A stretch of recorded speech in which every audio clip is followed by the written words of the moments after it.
De ese celular sale que lo estaban haciendo seguimiento a Villavicencio. Pero ese celular lo tuvo la fiscalía hace muchísimo tiempo, mucho antes de la muerte de Villavicencio. Entonces aquí viene la pregunta. Esto podría ser una pregunta para una interpelación. ¿Qué hizo usted con la información del chat de Norero en el caso de las amenazas y el seguimiento que le hacían a Villavicencio? No se investiga a Lazo, que no se investiga a Cherres, que no se investiga a Danilo Carrera, a Hernán Luque Lecaro y a todos los involucrados en los temas de tráfico de influencias de cargos públicos y algunos de ellos en el tema de mafia albanesa. Que esto consta incluso en el informe del Frente Parlamentario Anticorrupción firmado por Fernando Villavicencio. Y entonces, ¿qué es esto? O sea, aquí tapen, acá destapen. Y el tema de la campaña, donde metieron $1.500.000 a la campaña de Lazo, la mafia albanesa, eso no existe. No existe. No existe todo ese tipo de cosas. El manoseo que hicieron con el ascenso de generales, inventándose el tema de los narcogenerales, para lo cual utilizaron a otros generales de la policía que vayan a hablar con el embajador norteamericano y le tomen del pelo y le pidan que lance semejante infundio ante los medios de comunicación. ¿Pero era para qué? Para justificar el ascenso de 4 coroneles, entre ellos el esposo de la comandante Tania Varela. Eso no existe como irregularidad. Más todos los relacionamientos, porque es extensísimo el caso León de Troya. No existe nada con las consecuencias de la designación de gente como el ministro Bernardo Manzano, que fue colocado ahí a pedido de Danilo Carrera y a pedido de Cherres, siendo que Bernardo Manzano fue ministro de Agricultura, y en el Ministerio de Agricultura es donde se dan los cupos para la exportación de banano, y en los últimos años la mayor cantidad de droga sale camuflada en la exportación de banano. Entonces no, eso no existe tampoco, no existe, o sea, hay que taparlo. Pero aquí es la Dalí de la justicia y 74 asambleístas apoyando lo hecho por la fiscal. ¿Por qué no sacan otra resolución? ¿Por qué no sacan otra resolución diciendo, y también le invocamos a la fiscal, que en estos casitos no se olvide, pues? La alcaldesa de Guayaquil, Cintia Viteri, cometió el delito flagrante de obstaculización de tareas humanitarias. Cuando irrumpió con carros, ordenó la irrupción de carros al aeropuerto de Guayaquil y evitó que aterrice un avión de Iberia. Y esto consta incluso en la declaratoria de estado de excepción que dictó el presidente Moreno. Por lo tanto, no estoy inventándome nada. ¿Qué pasó con ese casito? En este caso, del caso Metástasis, este nace fundamentalmente de la pericia, lo que se conoce en derecho, la explotación del celular de Leandro Norero. Leandro Norero es asesinado en octubre, me parece que es del 2022, y la fiscalía tiene acceso a ese celular. De ese celular han hecho no sé cuántas pericias para poder captar toda o alguna parte de la información de este celular. Y de este se desprende que la fiscalía tiene algún tipo de convencimiento del cometimiento de determinados delitos. Sobre esto hay que decir lo siguiente. Entre octubre del 2022, que se supone que la fiscalía tiene el celular, o posiblemente en los máximos 2 meses siguientes, porque el hermano de Leandro Norero lo entregó en fecha posterior. El hecho es que tuvo tiempo suficiente la fiscalía. ¿Para qué? Para haber alertado a Fernando Villavicencio de lo que se dice en ese celular. En ese celular se dice que Fernando Villavicencio era permanentemente seguido por la gente de Norero, y que tenían una especie de seguimiento que lo hacían a través de los implementos técnicos que tenía Fernando Villavicencio, celulares y etc. cosas, y que a través del GPS sabían todos sus movimientos. Entonces, esto es grave, porque si la fiscalía conocía que estaban tras Fernando Villavicencio, y Fernando Villavicencio es asesinado el 9 de agosto de este año, 2023, la fiscalía debía decir qué hicieron en torno a proteger la vida de Fernando Villavicencio. Porque no puede ser que lo digan así nomás. Aquí se seguía el recorrido de Fernando Villavicencio pero que no hayan hecho absolutamente nada. Primera cosa. Segunda cuestión es que de este celular se desprende también que el celular de Fernando Villavicencio, de esto lo voy a hablar inmediatamente, pero en una parte de la intervención de Diana Salazar ante Teleamazonas, dice que se pidió $200,000 para entregarle a Fernando para que no siga atacando a Leandro Norero. Entonces viene el tema. ¿Y qué más dicen sobre este tema? ¿Recibió? ¿No recibió? Lo llamaron a declarar a Fernando Villavicencio antes de su... Porque no puede ser pues, que tuvieron todo el tiempo del mundo para poderlo llamar a declarar, que rinda su versión ante la fiscalía y no lo llamaron. O por lo menos debían decir si lo llamaron o no lo llamaron. Entonces todo esto es importante conocer respecto a este tema. Ahora, de esta información sale involucrado fundamentalmente, no están todos los que son ni son todos los que están. ¿Por qué razón? Porque, por ejemplo, si inicialmente se hablaba de otros jueces de la Corte Nacional de Justicia, hoy prácticamente se han concentrado en Wilman Terán. Entonces no tocan a otros jueces que en algún momento habían los rumores que iban a ser involucrados en este tema. Entonces no aparecieron, pero en el caso de Wilman Terán, obviamente le encuentran algún tipo de comunicaciones y de algún tipo de servicios que brindaba Wilman Terán.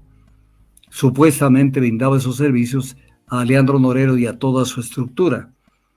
Entonces, esto es la versión que tiene la Fiscalía. Pero aquí hay un tema que es importante verlo. Porque estamos viviendo un momento donde se pisotea las normas de derechos humanos. Se pisotea a plena luz del día y lo voy a decir. Por ejemplo, existe dentro de la normativa internacional y de la normativa constitucional y legal el principio de la presunción de inocencia. Esto lo dice la Declaración Universal de Derechos Humanos, la Constitución de la República y el Código Orgánico Integral Penal. Para poner un ejemplo, que dice el artículo 76, numeral 2 de la Constitución. Se presumirá la inocencia de toda persona y será tratada como tal mientras no se declare su responsabilidad mediante resolución firme o sentencia ejecutoriada. En este momento están en una fase realmente inicial de un proceso penal. Inicial, donde todavía resta ver qué es lo que va a pasar. Se han dictado medidas cautelares, se ha dictado la prisión preventiva en el caso de Wilman Terán y otras gentes, pero todavía no hay un juzgamiento. Y no hay un juzgamiento en segunda instancia, que todavía falta esperarse qué va a pasar. Porque entiendo que las personas que salgan sentenciadas van a apelar. Habría que ver qué pasa con un eventual recurso de casación que presenten luego, para ver si se respetó la normativa jurídica dentro del proceso. Y puede haber también un recurso de revisión que se plantee luego. Entonces, estamos en una fase realmente inicial del proceso penal y no existe sentencia ejecutoriada en firme que aparecerá, entiendo yo, en el lapso de por lo menos unos 3 o 4 años, porque esto irá de tribunal en tribunal hasta que al final se pueda ejecutar en firme una sentencia y decir definitivamente aquí ya no hay nada que hacer y esto queda en firme. Entonces, la persona mientras no tenga una sentencia ejecutoriada en firme sigue siendo inocente. Entonces viene la pregunta, ¿a cuenta de qué la Fiscalía publica en la página web los chats que encontró del celular de Norero, donde vincula en estos chats o hace conocer ciertos relacionamientos en conversaciones con Leandro Norero de mucha gente? Entonces viene el tema, ¿por qué lo hace? Esto no es jurídicamente aceptable. Esto no se puede hacer.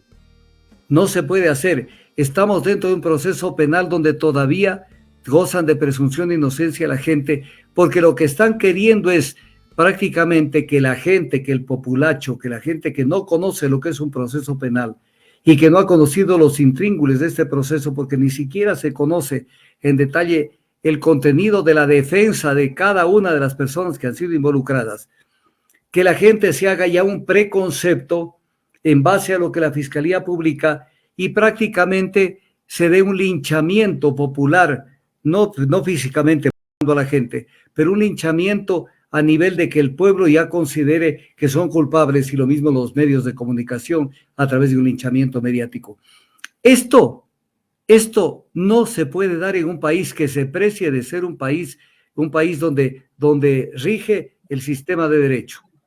Esto es gravísimo, gravísimo, esto nunca se ha visto antes. Entonces esas publicaciones realmente, o sea, prácticamente es decir, yo soy el poder en la justicia, que no lo es la Fiscalía General del Estado, y hago lo que me viene la regalada gana. Es lo que está diciendo. Pero esto no puede ser. Pero antes de cerrar el tema antes de cerrar el tema del asesinato de Leandro Norero, este se dio en una cárcel y de acuerdo al Código Orgánico Integral Penal, porque parece que los códigos solamente sirven para joder, para acusar, para molestar. Los códigos tienen que funcionar. Todos los artículos de un código tienen que ser puestos en vigencia. El código dice que la custodia de los presos corre a cargo del Estado. Por lo tanto, el Estado responde por la vida de los presos. ¿Cómo así lo mataron a Leandro Norero? ¿Cómo así lo mataron? Lo mataron. Y entonces, ¿qué pasó? ¿Qué pasó? Y vuelvo a repetir lo que dije al comienzo. De ese celular sale que lo estaban haciendo seguimiento a Villavicencio. Pero ese celular lo tuvo la Fiscalía hace muchísimo tiempo, mucho antes de la muerte de Villavicencio. Entonces aquí viene la pregunta. Esto podría ser una pregunta para una interpelación. ¿Qué hizo usted con la información del chat de Norero en el caso de las amenazas y el seguimiento que le hacían a Villavicencio? ¿Qué hizo? Porque no es solamente que se pasan la vida de gatos, también hay que ponerlos en el puesto de ratones y decir, a ver, deme cuenta y razón de qué hizo usted. Ahora dice que todo el sistema de justicia entra en evaluación, dijo la fiscal, pero incluida la Fiscalía General del Estado, pues, que es selectiva en el tiempo, porque sabe cuándo duerme un proceso, ya lo vamos a ver en el caso Reconstrucción de Manabí. Lo hace dormir un proceso cuando quiere, lo resucita cuando quiere. Y no solo eso, sino que es selectiva respecto de las personas. Le voy a poner un ejemplo tan sencillo. La alcaldesa de Guayaquil, Cintia Viteri, cometió el delito flagrante de obstaculización de tareas humanitarias. Cuando irrumpió con carros, ordenó la irrupción de carros al aeropuerto de Guayaquil y evitó que aterrice un avión de Iberia. Y esto consta incluso en la declaratoria de estado de excepción que dictó el presidente Moreno. Por lo tanto, no estoy inventándome nada. ¿Qué pasó con ese casito? Tal vez ya archivaron el caso, pero eso calladito, ¿no? Que no sepa los medios de comunicación qué hicieron. Eso es investigación seria. En unos casos se potencializa, se magnifica una investigación. Y en otros casos se minimiza al punto de que ya no se la ve. O sea, en unos casos aparece, en otros casos no hay. Entonces, pero además hay otro tema. Y sería tan amable de pasarme la entrevista que le hacen a Rodney Rengel, que fue uno de los tenientes que estuvo participando en la unidad de investigación creada por la policía del caso León de Troya, caso de narcotráfico. 21, en donde se alerta la posible vinculación de diferentes mafias al actual gobierno, que quieren ingresar al actual gobierno. O sea, esa fue la manera. Y obviamente en ese entonces estaba mi comandante general, Tania Varela, quien tuvo también pleno conocimiento de este caso. Y me imagino que ella era muy cercana también al presidente Guillermo Lasso. Es a partir de ese momento que es removido mi coronel José Luis Erazo, porque primero ya le quisieron sacar de la unidad y enviar a la unidad, a la DINASER. Entonces, luego ese pase queda insubsistente y posterior es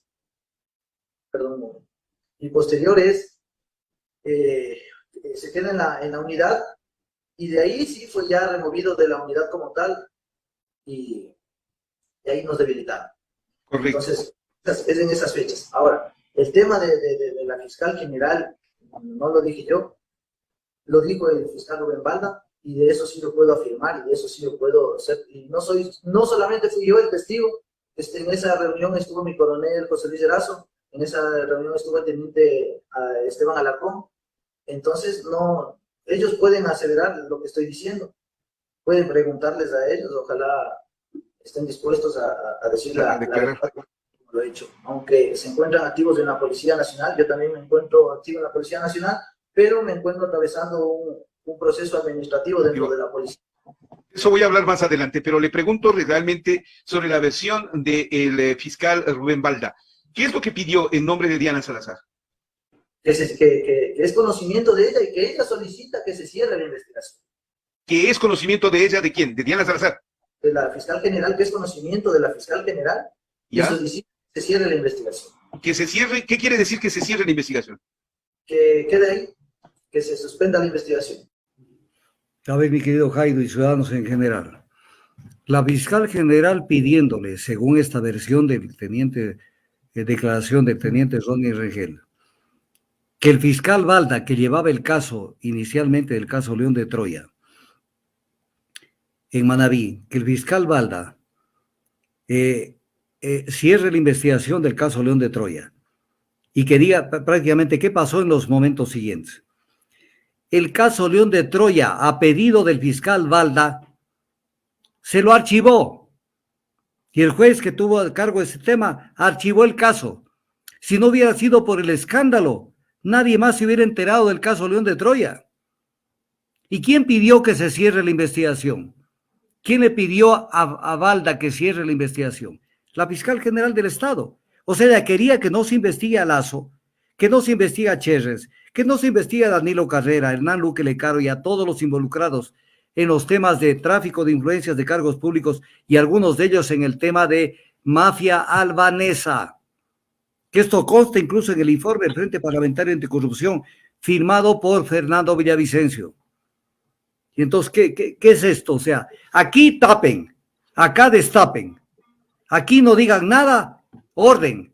Pero además, el mismo hecho que ella decía, según Rodney Rengel, teniente Rodney Rengel, que se suspenda, quiere decir que ella conocía el tema. Y entonces, aquí el tema es taparlo. Y cuando está a punto de también llevar este caso a los tribunales, la fiscal le minimiza el caso a la mínima expresión, al tema de tráfico de influencias. Y el tema de la campaña, donde metieron $1.500.000, a la campaña de Lazo, la mafia albanesa. Eso no existe. No existe. No existe todo ese tipo de cosas. El manoseo que hicieron con el ascenso de generales, inventándose el tema de los narcogenerales, para lo cual utilizaron a otros generales de la policía que vayan a hablar con el embajador norteamericano y le tomen del pelo y le pidan que lance semejante infundio ante los medios de comunicación. ¿Pero era para qué? Para justificar el ascenso de 4 coroneles, entre ellos el esposo de la comandante Tania Varela. Eso no existe como irregularidad. No existe para la fiscal. No existe absolutamente nada de eso. Más todos los relacionamientos, porque es extensísimo el caso León de Troya. No existe nada con las consecuencias de la designación de gente como el ministro Bernardo Manzano, que fue colocado ahí a pedido de Danilo Carrera y a pedido de Cherres, siendo que Bernardo Manzano fue ministro de Agricultura, y en el Ministerio de Agricultura es donde se dan los cupos para la exportación de banano, y en los últimos años la mayor cantidad de droga sale camuflada en la exportación de banano. Entonces, no, eso no existe tampoco. No existe. O sea, hay que taparlo. Pero aquí es la Dalí de la justicia y 74 asambleístas apoyando lo hecho por la fiscal. ¿Por qué no sacan otra resolución? ¿Por qué no sacan otra resolución diciendo, y también le invocamos a la fiscal, que en estos casitos no se olvide, pues?